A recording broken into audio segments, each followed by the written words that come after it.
A sharp-eyed black woman with nothing left to lose steps between three armed killers and the one man in the city whose death would start a war, a man she has never met, whose name alone could get her killed, and she does it with nothing but a tactical knife and the cold, unshakable nerve that the streets of Rome had spent 5 years trying to break out of her. Ndwi Okafor had not always been the kind of woman who walked the back alleys of Rome at midnight with a blade tucked against her forearm. There was a time, not so long ago that she had forgotten the feeling, but long enough that it felt like someone else's life, when she wore a badge. When she believed in protocols, in chains of command, in the idea that institutions existed to protect people who could not protect themselves. She had been one of the best tactical field operatives the International Security Division had ever trained. Decorated. Disciplined. Devoted. Then she watched her entire unit get sold out by the same government that had sent them in, and came home to find the paperwork already buried. No inquiry. No accountability. No names. Just silence, the expensive, deliberate kind.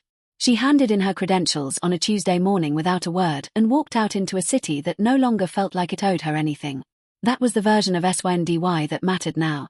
The one who had stopped believing that saving people was worth the cost.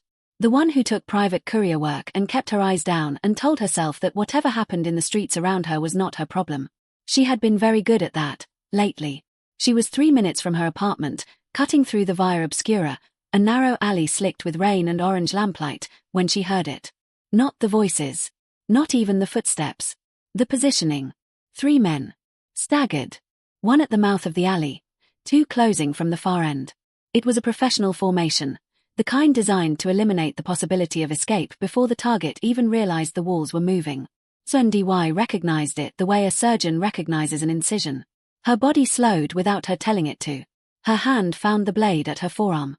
The man in the middle of it all was in a tailored black suit, his white shirt catching the lamplight as he turned, too late, to see what was behind him.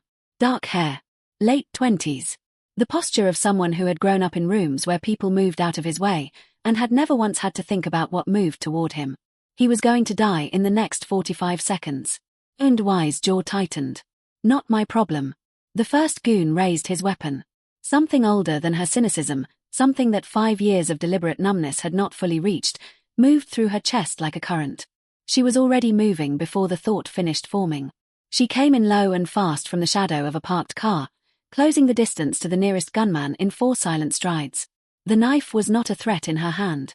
It was a decision. She hit him at the elbow, precise, brutal, the way she had been trained, and the weapon clattered against the cobblestones before he understood what had happened. She had his arm locked and his body between herself and the second shooter before he could shout. Down. She said it once, quietly, to the man in the suit. He stared at her, this woman who had appeared from nowhere, natural afro framed by the amber glow of a Rome alleyway, grey denim jacket, dark jeans, blade catching the light, with an expression she had seen before. The expression of a person who had just realized that death had already turned to look at someone else. He dropped. The second goon rushed. Ndwi spun, used the first man's weight as leverage, and drove a knee into the second man's chest with enough force to fold him against the wall.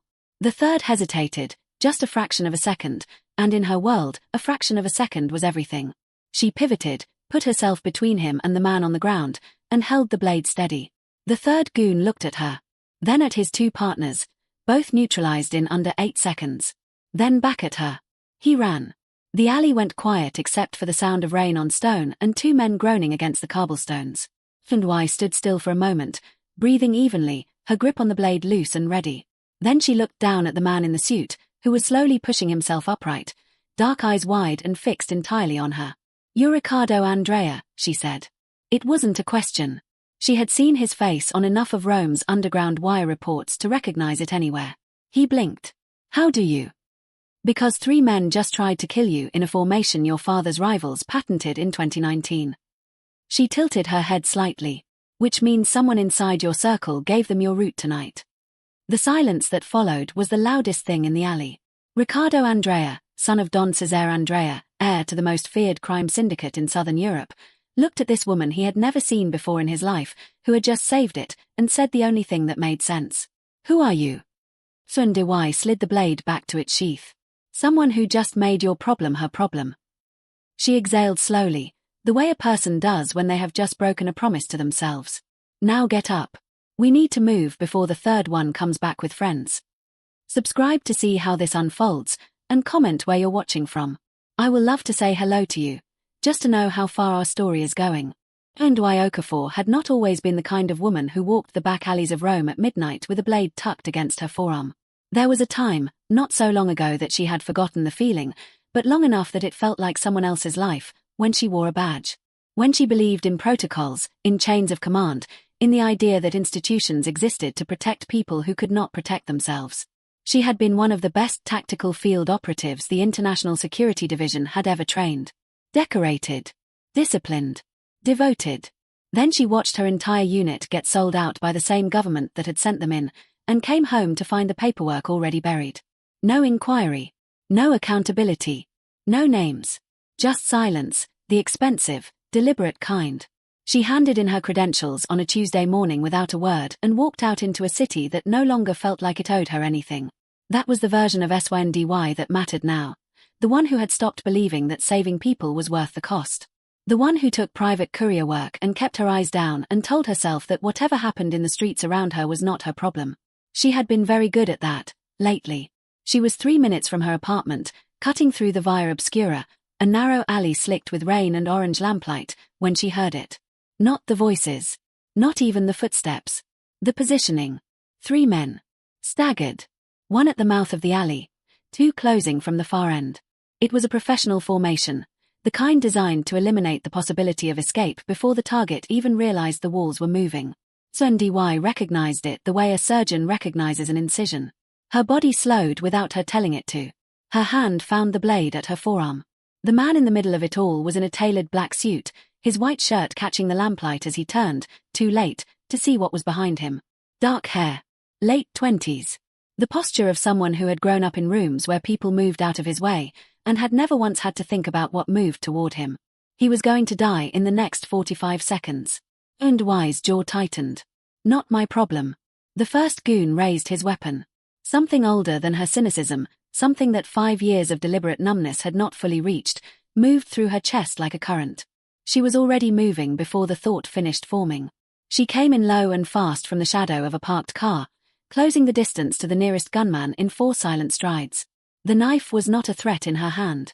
It was a decision. She hit him at the elbow, precise, brutal, the way she had been trained, and the weapon clattered against the cobblestones before he understood what had happened. She had his arm locked and his body between herself and the second shooter before he could shout. Down. She said it once, quietly, to the man in the suit. He stared at her, this woman who had appeared from nowhere, natural afro framed by the amber glow of a Rome alleyway, grey denim jacket, dark jeans, blade catching the light, with the expression of a person who had just realized that death had already turned to look at someone else. He dropped. The second goon rushed. Ndwi spun, used the first man's weight as leverage, and drove a knee into the second man's chest with enough force to fold him against the wall. The third hesitated, just a fraction of a second, and in her world, a fraction of a second was everything. She pivoted, put herself between him and the man on the ground, and held the blade steady. The third goon looked at her. Then at his 2 partners, both neutralized in under 8 seconds. Then back at her. He ran. The alley went quiet except for the sound of rain on stone. Ndwi stood still for a moment, breathing evenly, her grip on the blade loose and ready. Then she looked down at the man in the suit, who was slowly pushing himself upright, dark eyes wide and fixed entirely on her. You're Riccardo Andrea, she said. It wasn't a question. He blinked. How do you? Because 3 men just tried to kill you in a formation your father's rivals patented in 2019. She tilted her head slightly, which means someone inside your circle gave them your route tonight. The silence that followed was the loudest thing in the alley. Riccardo Andrea, son of Don Cesare Andrea, heir to the most feared crime syndicate in southern Europe, looked at this woman he had never seen before in his life, who had just saved it, and said the only thing that made sense. Who are you? SYNDY slid the blade back to its sheath. Someone who just made your problem her problem. She exhaled slowly, the way a person does when they have just broken a promise to themselves. Now get up. We need to move before the third one comes back with friends. He took her to a place that wasn't on any record. It was a 4th-floor apartment in the Prati district. Clean, sparse, the kind of space that had been prepared for an emergency and never used for anything else. Steel-reinforced door. Blackout curtains. A secondary exit through the service corridor that SYNDY clocked within 30 seconds of walking in. Whoever had set this up had known what they were doing. Whose name is this registered under? She asked, moving along the perimeter of the room with the quiet efficiency of someone conducting a sweep. Ricardo loosened his tie and dropped into a chair, watching her. A shell company. 4 layers deep. Even my father's people would need 48 hours to trace it. He paused. You do that like someone who has cleared rooms before. I have. She didn't elaborate. He studied her for a long moment, the controlled movements, the way her eyes never stopped working the space, the fact that she had taken down 2 armed professionals and was now standing in a strange apartment at midnight with less visible stress than he was carrying. Who did you work for? It doesn't matter anymore. It matters to me.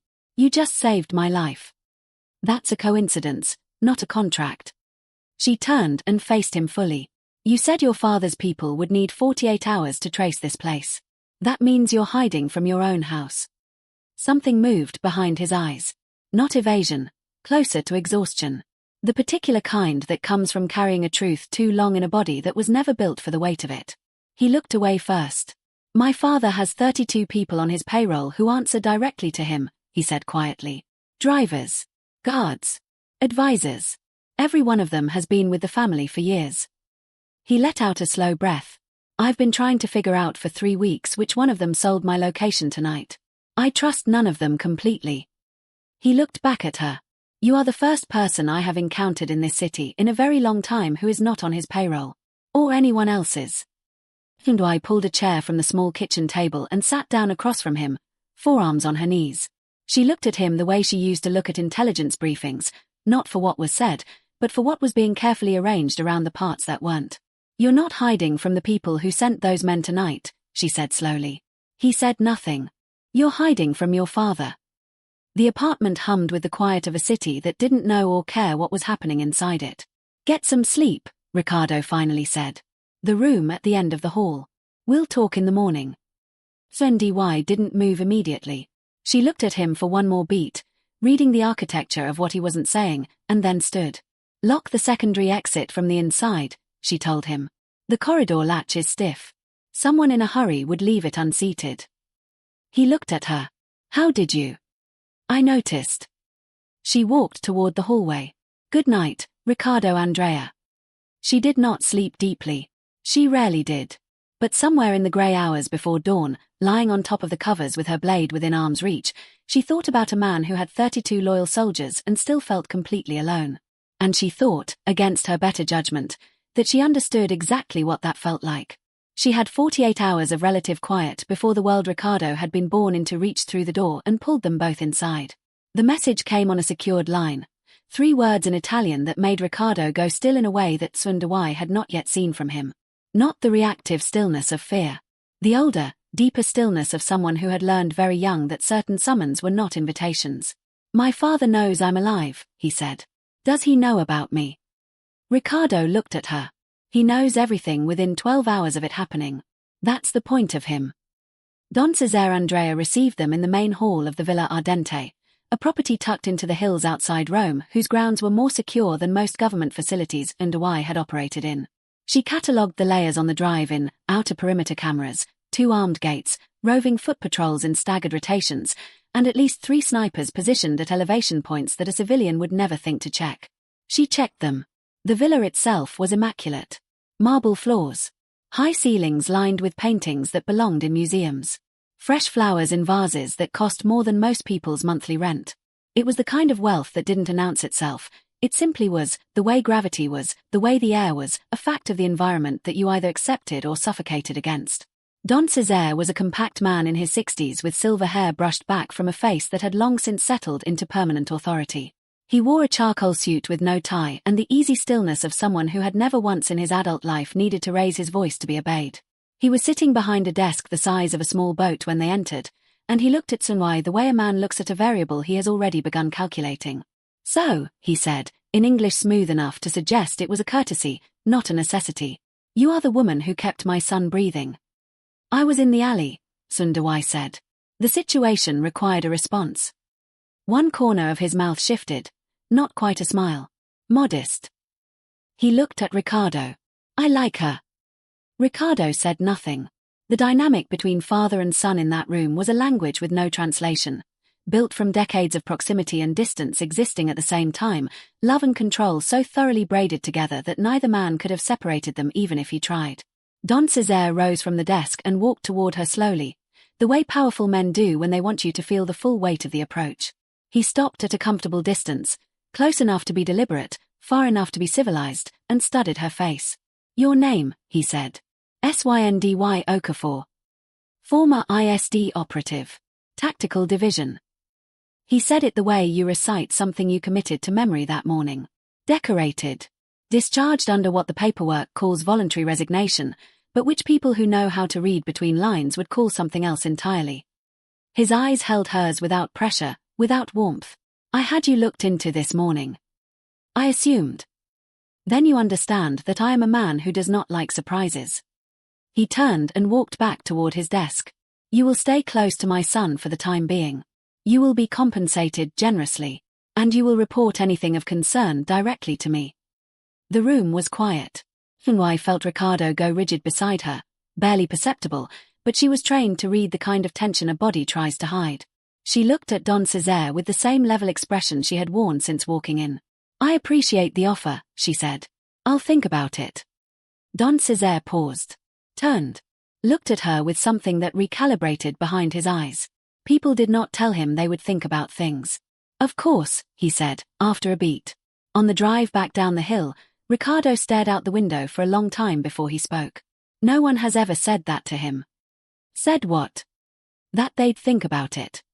Syndy kept her eyes on the road. "He wanted me on his payroll. I haven't decided whose side I'm on yet." She felt him look at her. "Including mine?" he asked. She didn't answer, but she didn't say no. He told her the truth on a Wednesday evening, sitting at the kitchen table of the Prati apartment with 2 cups of coffee going cold between them. "I don't want it," Ricardo said. "Simply. Without theater. Any of it. The syndicate, the properties, the soldiers, the accounting that never appears in any official ledger." He turned his coffee cup slowly in both hands.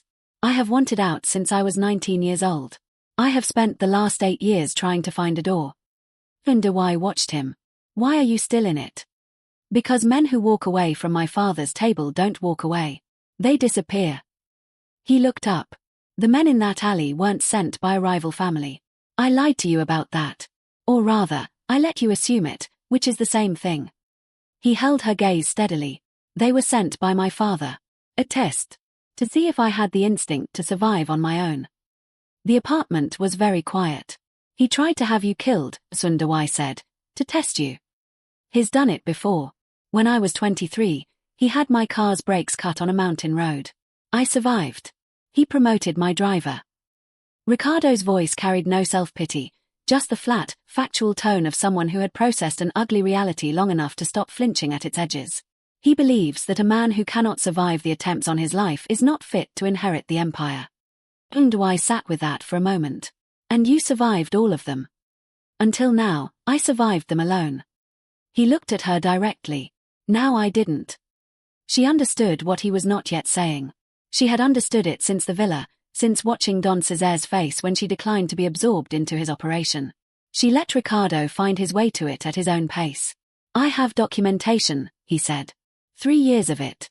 Financial records, transaction logs, names, dates, properties, movement of assets.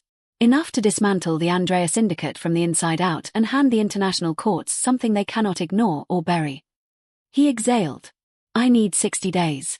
60 days to complete the record, make secure contact with the right prosecutors, and get myself and the documentation out of the country simultaneously." He paused. "I need someone to keep me alive for 60 days who is not already owned by the man trying to control me." Syndy was quiet for a long moment. "You're not asking for a bodyguard," she said. "No.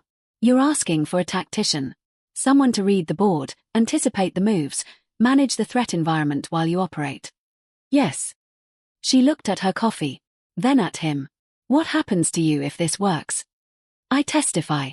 I disappear legally, new identity, new country. I spend the rest of my life being someone other than my father's son." Something in his expression shifted. Younger, somehow. More honest.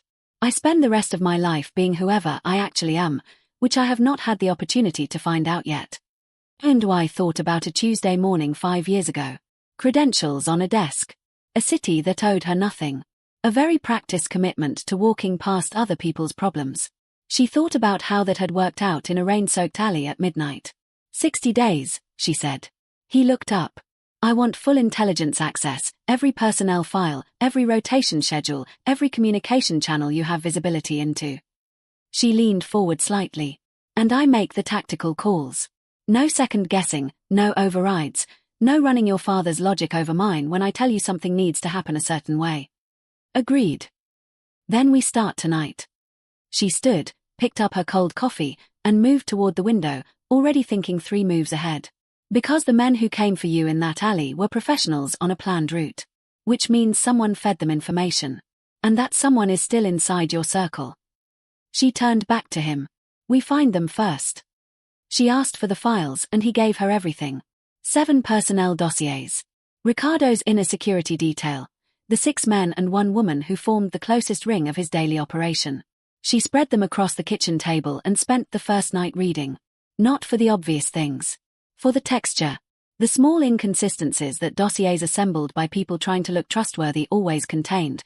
The gaps in timeline, the references that were a degree too consistent, the commendations that arrived just slightly too conveniently. By the second morning, she had 3 names she was watching. By the 4th day, she had 1. His name was Marco Ferretti. 41 years old. 8 years with the Andrea family. Ricardo's head of close protection, the man responsible for coordinating movement schedules, route selections, and real-time location awareness. On paper, he was immaculate. Loyal family man. Excellent service record. A small scar on his left jaw from an incident 3 years ago where he had reportedly taken a graze protecting Don Cesare himself. Ndoi sat with his file longer than the others. He's your most decorated guard, she told Ricardo on the evening of the 4th day. Marco has been with us since before I finished university. I know.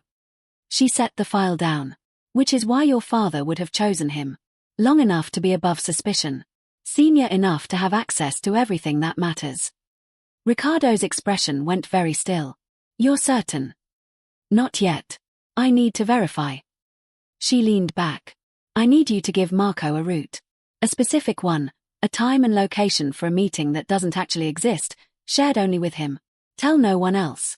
If that location gets eyes on it within 24 hours, we have our answer. He looked at her for a long moment. If you're wrong. If I'm wrong, Marco never knows it happened and I keep looking. She met his eyes. But I'm not wrong. The test ran over 36 hours.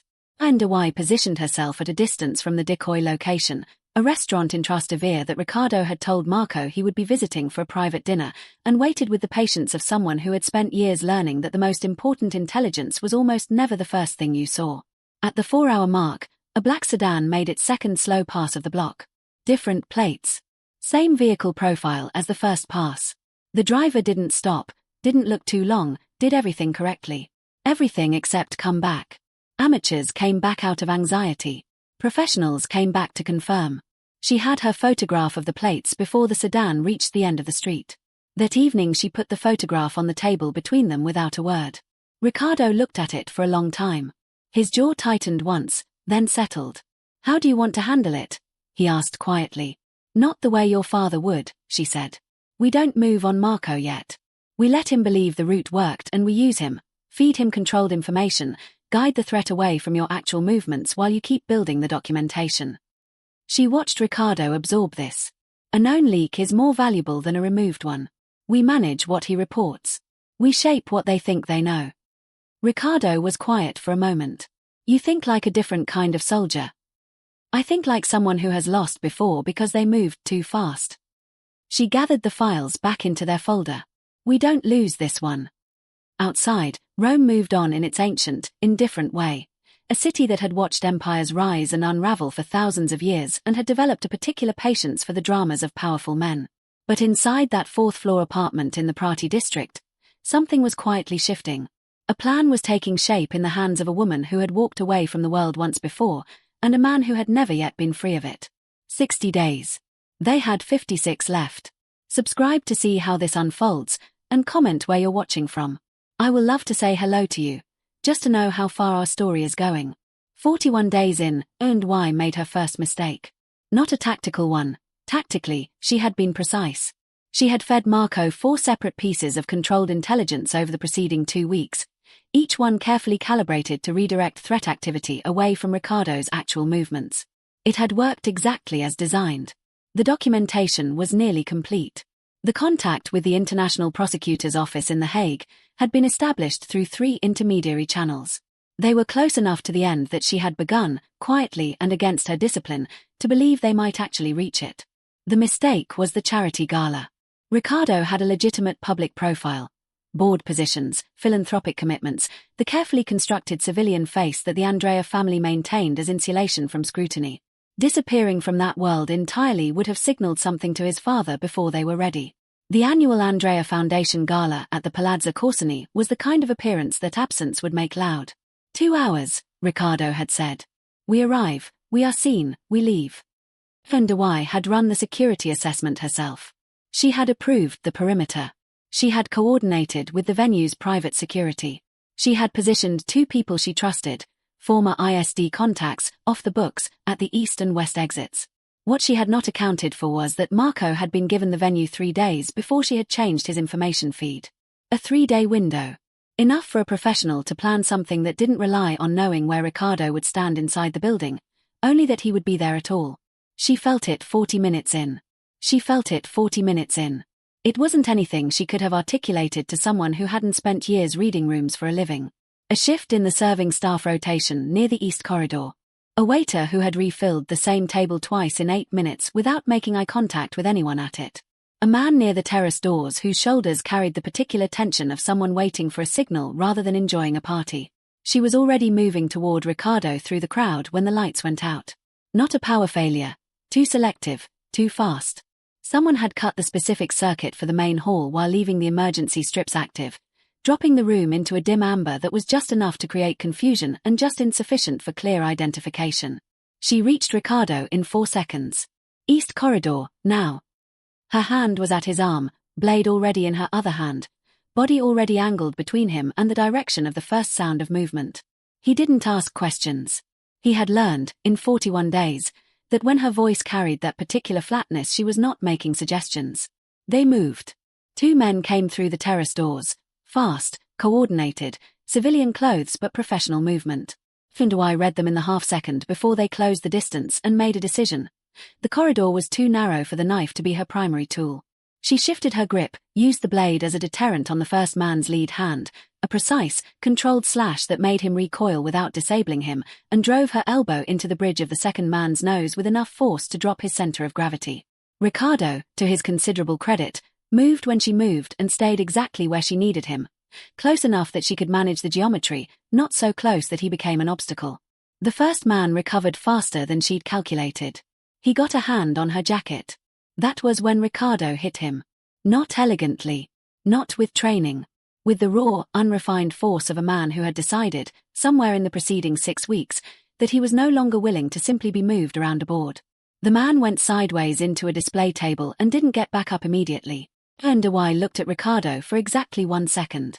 He looked back at her, breathing hard, expression somewhere between adrenaline and surprise at himself. East exit, she said.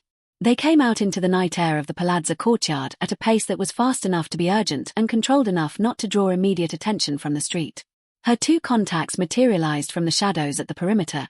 She gave them a 2-word instruction and they peeled away to manage the scene inside.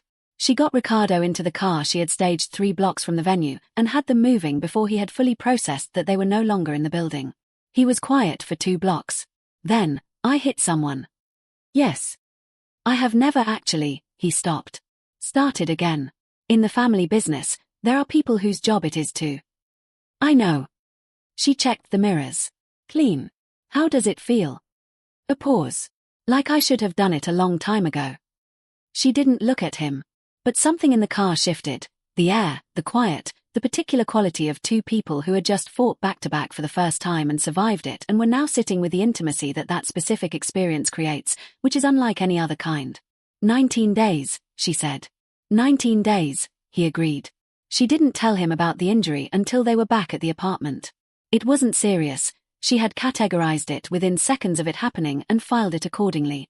During the struggle in the corridor, the first man's recovery had included a secondary blade she hadn't seen until it was already moving. She had taken it across the left side, below the ribs, a surface cut, not deep, not dangerous, but long and bleeding with the steady, inconvenient persistence of injuries that refused to be ignored. She had kept her jacket closed for the drive back. It was the blood on the kitchen floor that told him. Why? His voice changed completely. It's superficial. She was already moving toward the first aid kit she had staged under the kitchen counter on day 1. I've had worse from training exercises. Sit down. He was beside her before she reached the cabinet, and the authority in his voice, not the inherited authority of a man accustomed to being obeyed, but something more immediate and more personal, made her stop. She Saturday. He found the kit and opened it with the focused efficiency of someone pushing everything else to the perimeter of their attention. She watched him work, the way he cleaned his hands first, the way he assessed the wound before touching it, the way his face settled into a concentration that had nothing performative about it. You've done this before, she said. My mother was a nurse before she married my father. He didn't look up from what he was doing. She believed that every person in the house should know how to treat a wound. She said that in our family, it was not a precaution. It was a certainty. A brief pause. She was right. Underway was quiet while he worked. The apartment was very still. Outside, Rome hummed its indifferent nighttime hum. She's gone. Swendy asked. 8 years ago. He kept his eyes on her side. She was the only person in my father's life who ever made him resemble a human being. He secured the dressing with the precise care of someone who had been told once, by someone who mattered, that this is how you do it. When she died, whatever was left of him that wasn't the Don went with her. Undwai looked at the top of his head as he worked. The neat dark hair. The set of his shoulders, tense with focus and something else she had been watching accumulate in him over weeks. The slow revelation of a man underneath the inheritance. Why did you stay after she died? She asked. You said you wanted out at 19. That was before she was gone. After, I thought that if I left, there was no one left inside the house who remembered her version of him. He finally looked up. His eyes were very close. I thought I owed her that. Staying. Witnessing. He held her gaze. I know now that I was confusing grief with obligation. They feel identical for a very long time. The space between them was small and had been shrinking for weeks. Underway had noticed. She was trained to notice things. She had filed it under complications to manage and continued working. She had been very professional about it.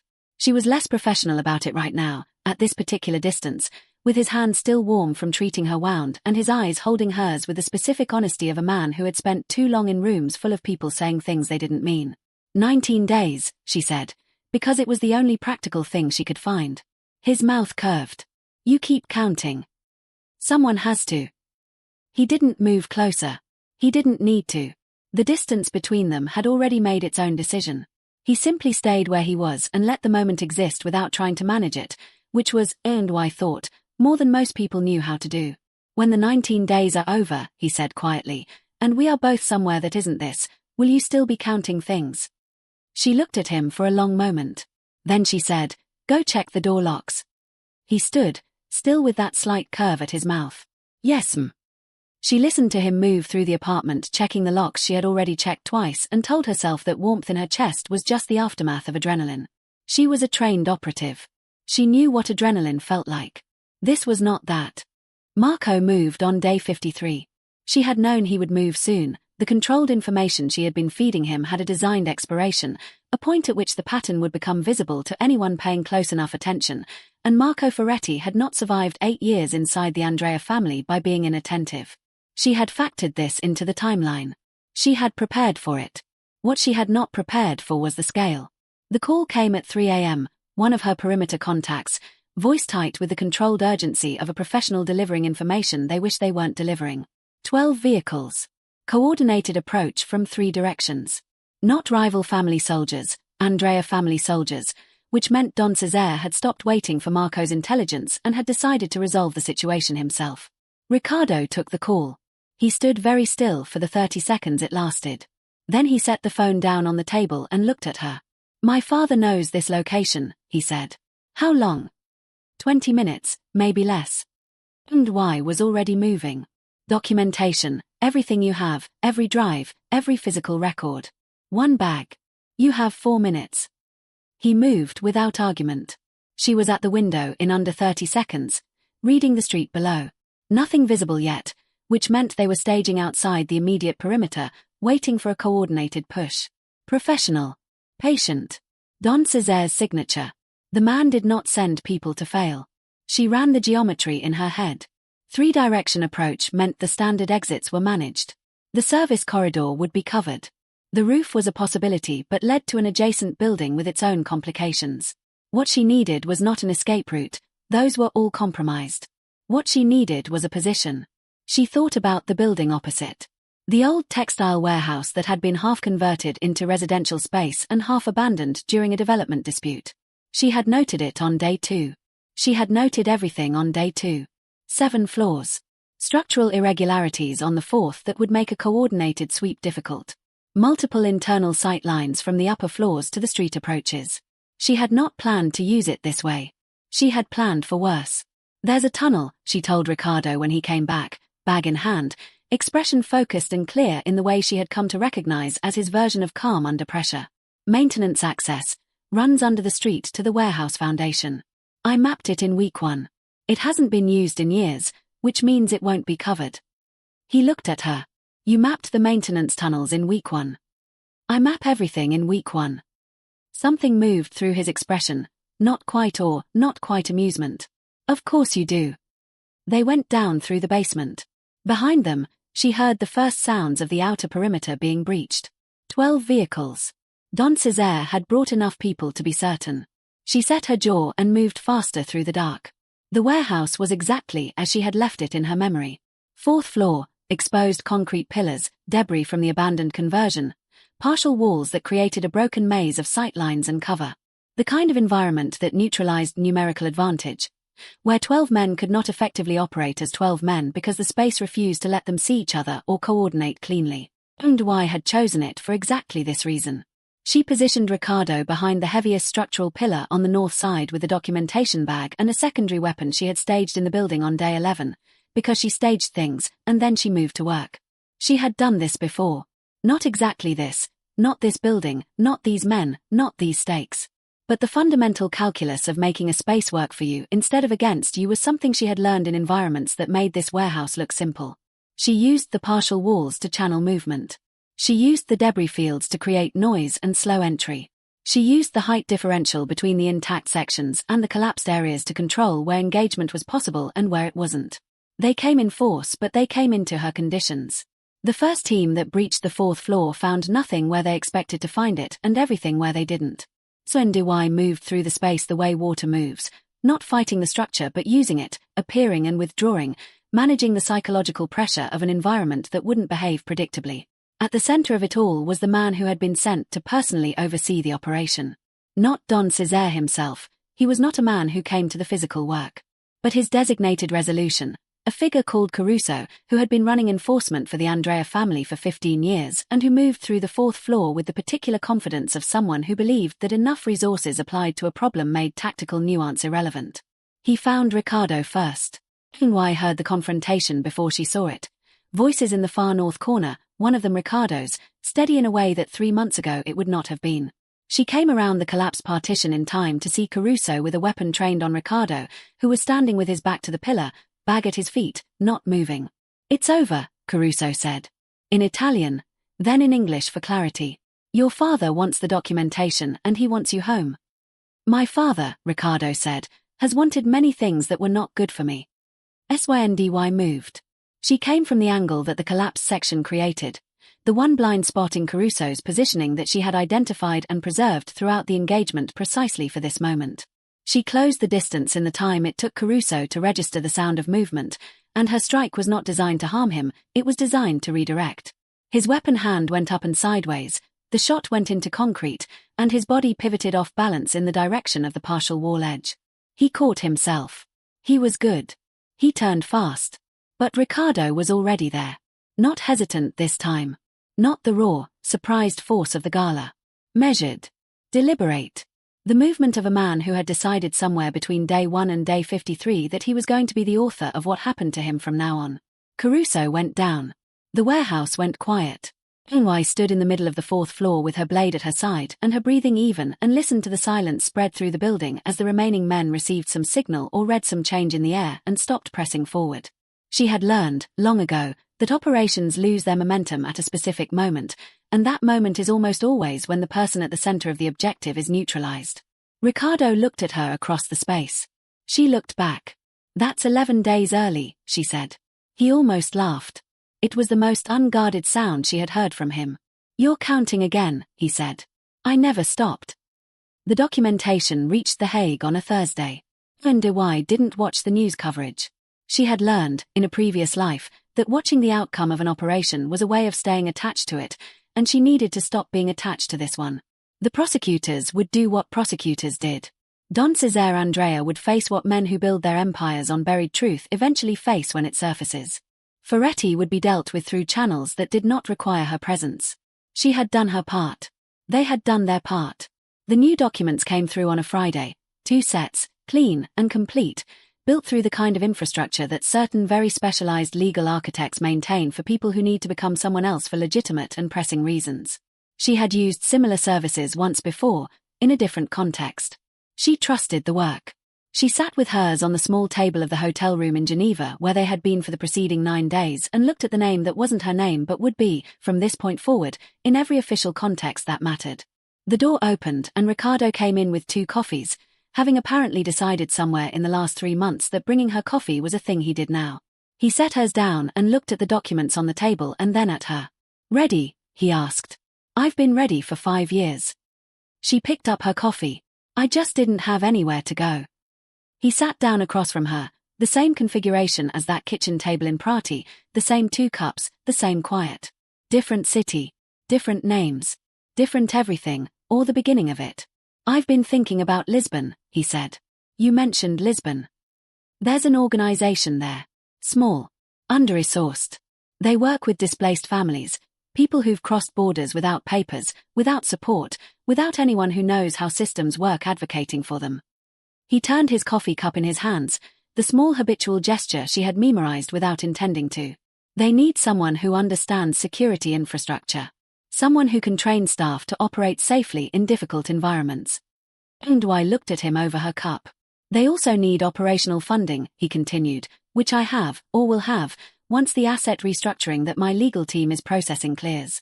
The parts of the Andrea holdings that were legitimately built, which are more than my father would like anyone to know." A pause. "It won't be the villa. It won't be marble floors and paintings." "I've never wanted marble floors."